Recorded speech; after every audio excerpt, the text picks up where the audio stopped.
او بل د مشکات شریف حدیث ته په کتاب الایمان کې رسول الله صلی الله علیه وسلم د ابي موسی رضی الله تعالی عنہ روایت ته 139 نمبر حدیث ته پیغمبر علیہ السلام وی زما مثال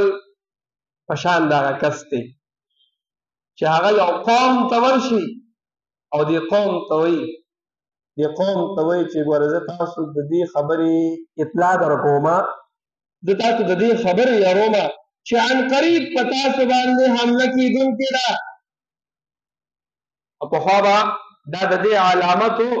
چې یو کس به د خبر ورکاو د یاري خبر لکه موږ چې د درس کې دا واقعه ویلې ده چې ابو سفیان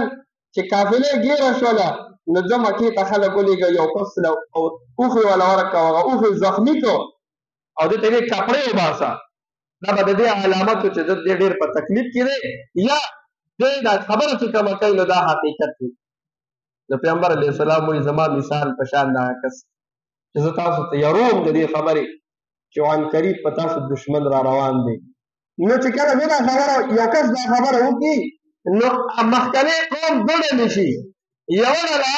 یو خلک داسې شي چې هغه دا خبره ومني چې یاره دا کوم کس موږ له اطلاع راکړه نو د ده دا خبره حقیقت دی موږ به د شپې ولګو خپل ساز و سامان دا به واخلو او هغه یې څه وکړي دا ټولې د هغه ځای نه بهر شي چې زه دشمن را باندې را روان دی او بله ډله ولګي هغه وایي د هسې لګیا دی د ده خبره کې حقیقت نشته او زه لګیا دي ګورو به ورسره د پیغمبر علیه السلام وایي چې کله سهار شي نو یو قوم په دې حمله وکړي تر دې چې جرړې وله وباسي دا د مشکات شریف حدیث دی بخاري کې هم دا حدیث راغلی دی تر دې چې دې قوم له جرړې وباسي ختم یې وکړي او کوم قوم چې د هغه کس خبره ومنله او د شپې لاړه نو هغه ابد شي وایي زما مثال هم دغه دی زه تاسو ته راغلی یم زه ستاسو وړاندې او ستاسو مخکې دا خبره کومه چې زه د الله پیغمبر یم ما ومنئ الله یو ومنئ د الله عبادت شروع کړئ د هغه بندګي شروع کړئ ژوند ټیک کړئ زندګي ټیک کړئ زه تاسو د دې نه منې کومه نو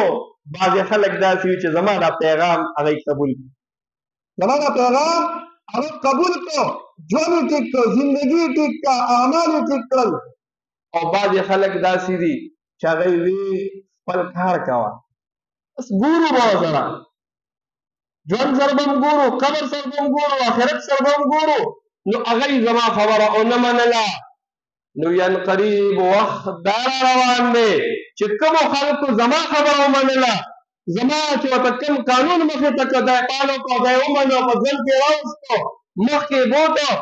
نو الله تعالی به دوی د جهنم د اور نه بچ کړو دی به جنت ته لاړ شي او چې کومو خلکو زما خبره ونه منله زما پیغام یې ونه منو او دغرنګې زما چې کوم ارشادات دي هغه یې ونه منل د الله قانون یې ونه منو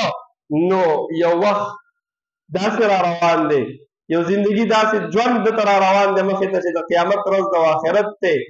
نو د دې ژوند حساب کتاب به هلته ورکړي نو خبره